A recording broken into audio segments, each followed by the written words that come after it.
Yo, hello guys, and welcome back finally to Madden 21. Finally next gen. I got me a PS5, and yeah, we're on Madden next gen, and we are finally going to be giving franchise another shot. Now, a few months ago we tried the Carolina Panthers, and unfortunately with all the crashes we weren't able to complete that franchise, but we've got so many months before another Madden comes out, so we're gonna give it one last shot here on next gen. Now, we're not going to start from week 1. I thought it would be kind of cool to start right now where the NFL is in real life. And there's plenty of teams to pick from. You guys could clearly see who I've picked, but a couple teams that you guys, if you want to know, maybe you're trying to load up your franchise, you just got you a PS5, I would suggest maybe using the New York Jets or the Jacksonville Jaguars, and Houston is a good one, or even Atlanta, because think about Atlanta. Something's going on there where they keep blowing leads. Coaching is array, and so Dan Quinn has been fired in this universe, and head coach James Skaggs has been hired. Real quick, taking a look at the salaries that we are dealing with. We have Alex Mack, our center, 88 overall, our core of the offensive line, is on his last year after this game.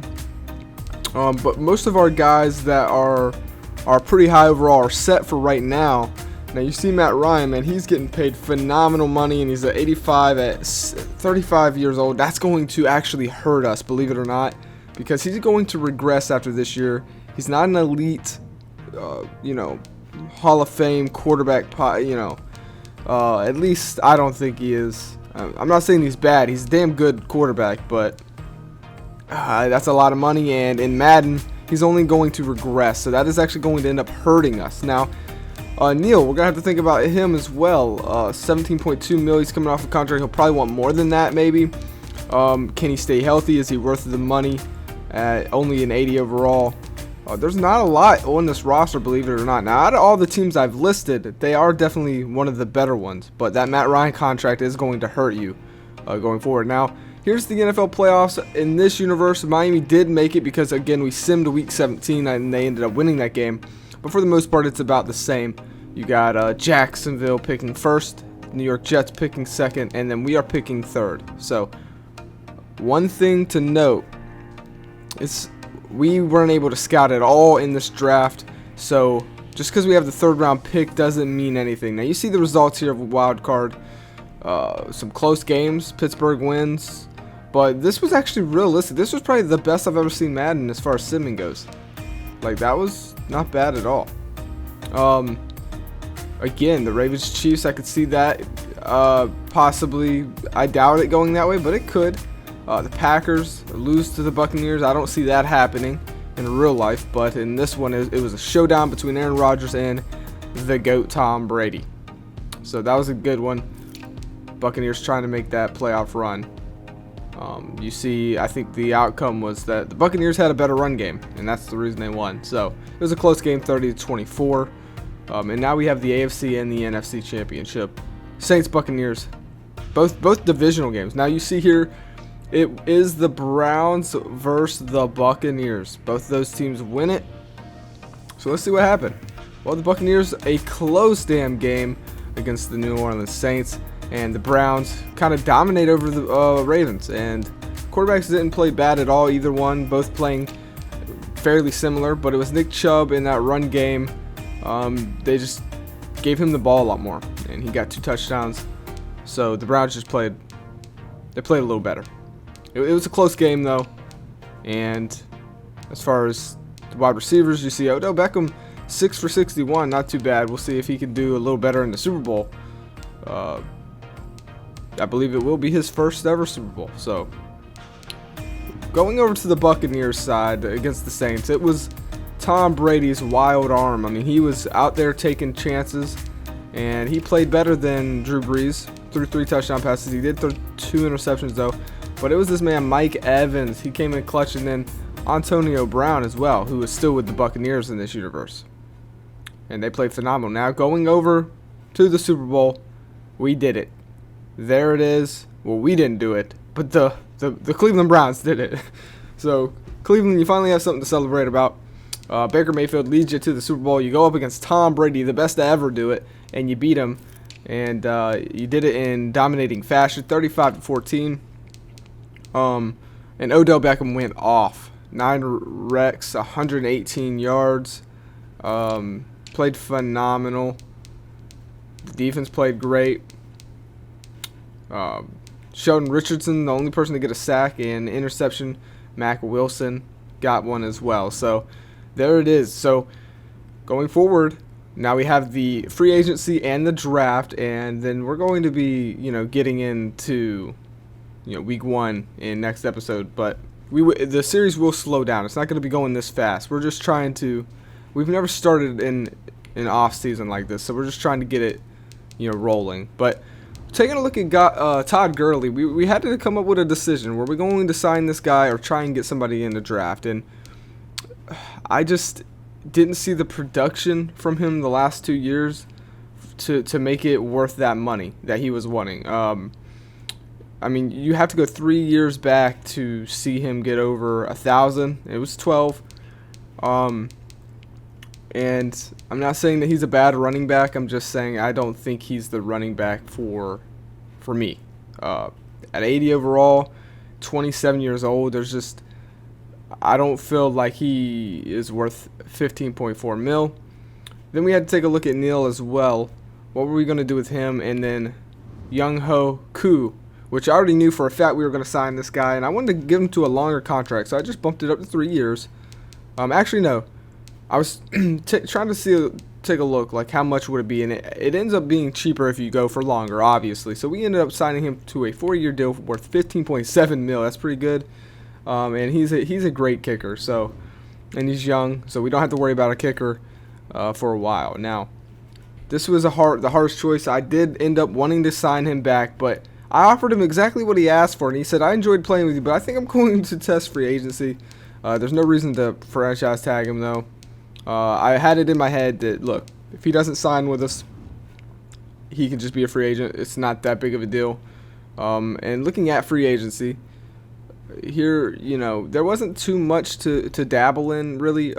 This team, another thing that I was surprised about is, if just a heads up for you guys, if you do pick the team that I'm using, their salary cap is not in the best of ways. We only had $9 million to work with here, and it's that Matt Ryan contract, the Julio Jones contract, and the Alex, I think is it Alex Smith or something, the center. Those 3 contracts really take up a big chunk of the cap room for this Atlanta team.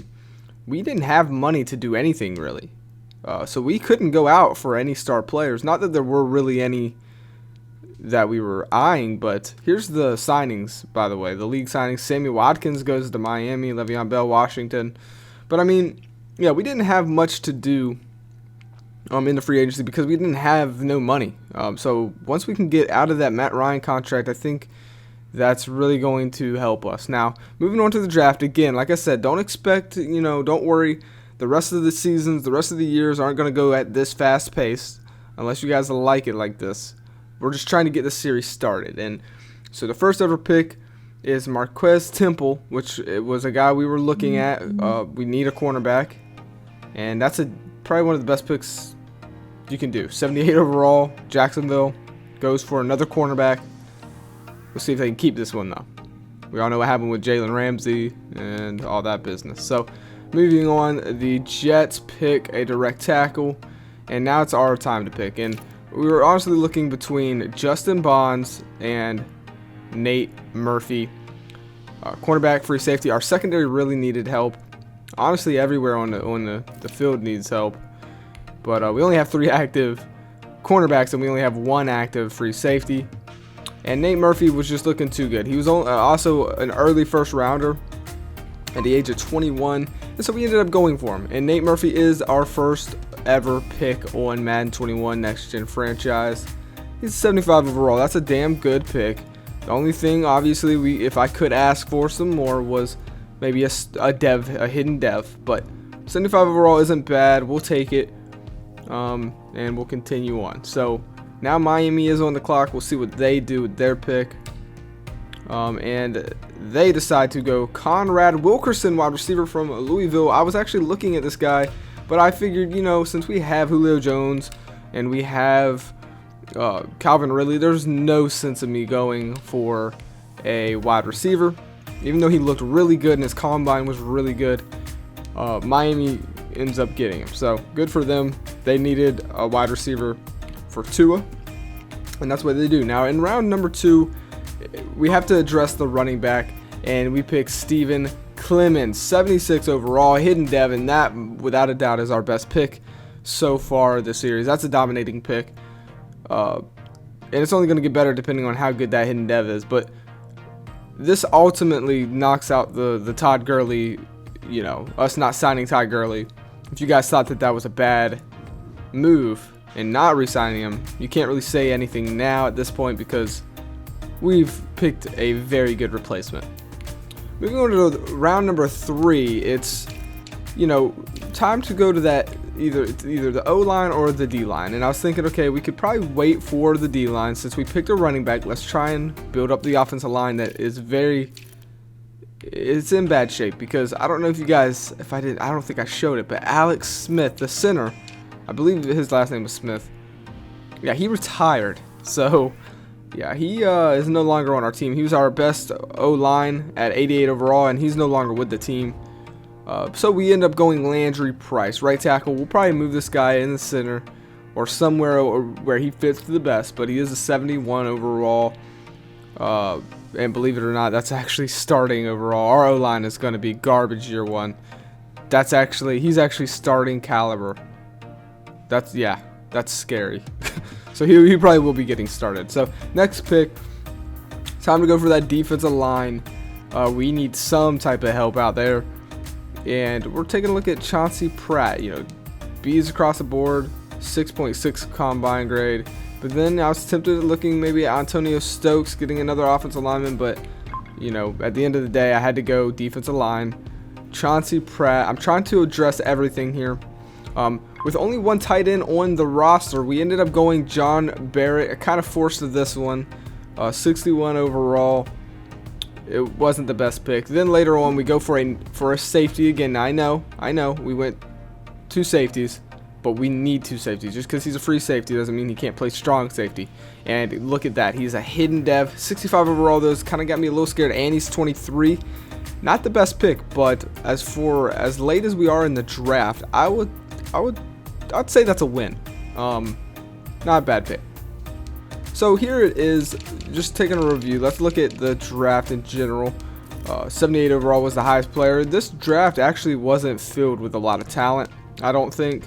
But I also have heard that the overall scaling is a lot different on Next Gen now, and that 75 and 78s and stuff like that are actually very, very good.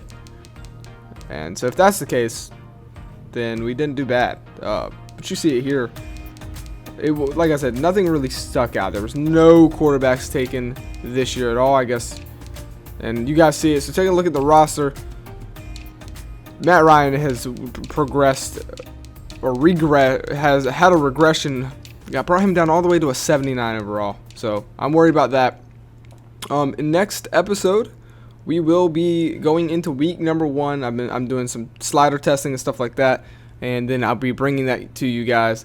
Let me know if you're pumped for this, man. This is going to be the main series on my channel. I'm a franchise guy. It's in my blood, and it's going to stay like that. I'm not changing for nobody. I love franchise, and though Madden is not the best game, we have to make do with what we got. Any true football fan will understand that. It's all we got, and I'm about to make the best of it. So I hope you guys are excited for my next gen Madden 21 franchise mode. I'll see you then. Peace.